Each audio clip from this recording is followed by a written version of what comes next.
if you had to sum up this year of Spring 1883 in one sentence, what would that be? A beautiful celebration of contemporary art with a heady mix of creative chaos thrown in.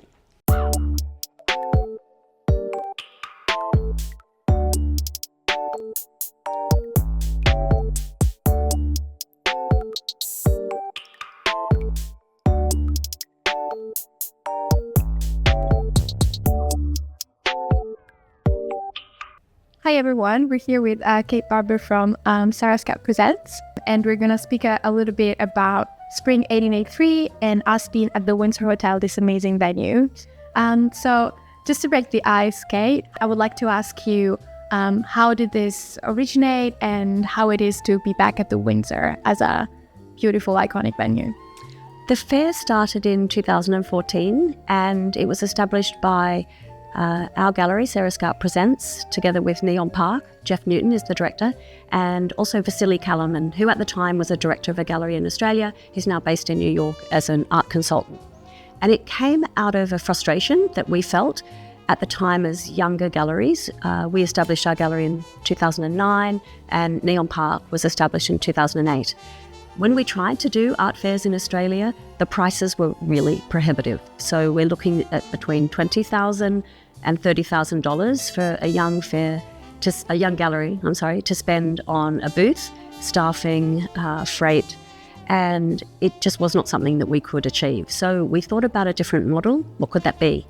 And we thought, well, what if you could find a venue that already had amenities such as restaurants and staffing and bathrooms, and that also galleries could perhaps stay in. And then we thought, wow, a hotel, what a great idea. Fortunately, Vicky McInnes had a connection and a relationship to the hotel and spoke to the owner. And Mr. Halim, who his family owned the hotel, was really excited by that idea. So initially only 20 galleries were invited, and it was done as a one-off event. It was only ever going to happen in one time, but people loved it, galleries loved it, audiences loved it.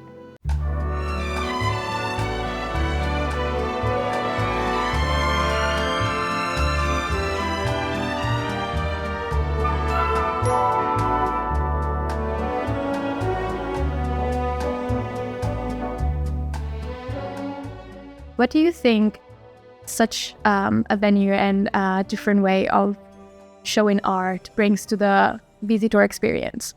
I think for visitors, it's really interesting not just to get into the hotel and kind of peek behind the doors and get into so many different rooms and wander these quite magnificent corridors. It's a really interesting juxtaposition between old and new, contemporary and modernity, because the rooms are, let's say, they're a little maybe faded grandeur. And when you put contemporary art in the rooms, there's a little point of magic, of frisson that happens when you contrast the very contemporary with something quite historical. And I think it really sings. So it's very unexpected because, as I said, you never quite know what you're going to encounter behind a door, in a bathroom, in a cupboard, concealed behind the curtains or hanging on the curtains. Some people have used their fridges even as a way to present the art. A lot of them involve their artists in that installation as well, and have the artists in the rooms. And I think it's just a really, it's a way for galleries and artists to be extremely creative.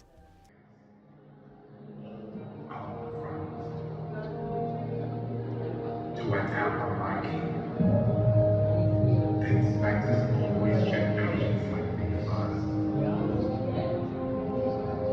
Vis-a-vis house check, English says,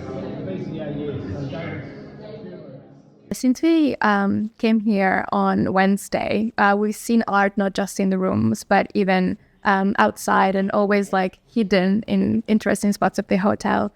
Is there any particular moment that stood out to you this year? There's a couple of moments actually, Alice.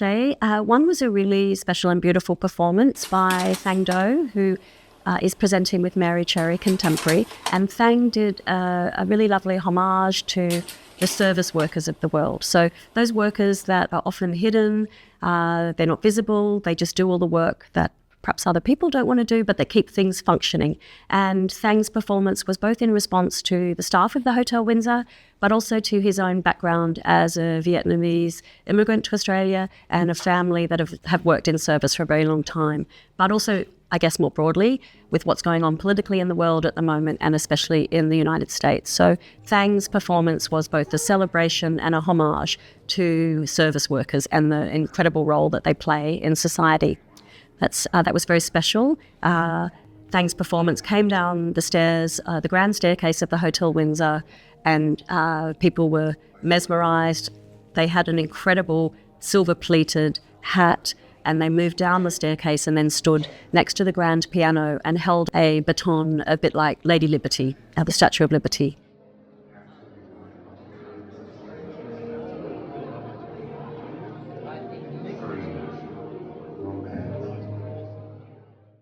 About the name, because yes, a lot of people do wonder where it came from. I was like associating spring with the season, but there's such a more connected to the venue meaning behind that. Would you like to tell us about that? Yes, well, we wanted something that was optimistic. It took us a long time to find a name, and we came up with some truly terrible ones that I'm glad we didn't proceed with. But in the end, we wanted something that, I guess, attached and spoke to the venue, but didn't trap us into always being here in case something happened and we had to move to another venue. Also, the hotel is based on Spring Street, 111 Spring Street. So there was that connection, which ticked a box. And 1883 is when the hotel was established. And they use that in a lot of their branding. And we kind of like the combination of Spring 1883. It's a little bit unusual. No one ever gets the numbers right. We've been called all kinds of different combinations of the 1883. But I think the spring is what sticks in people's minds.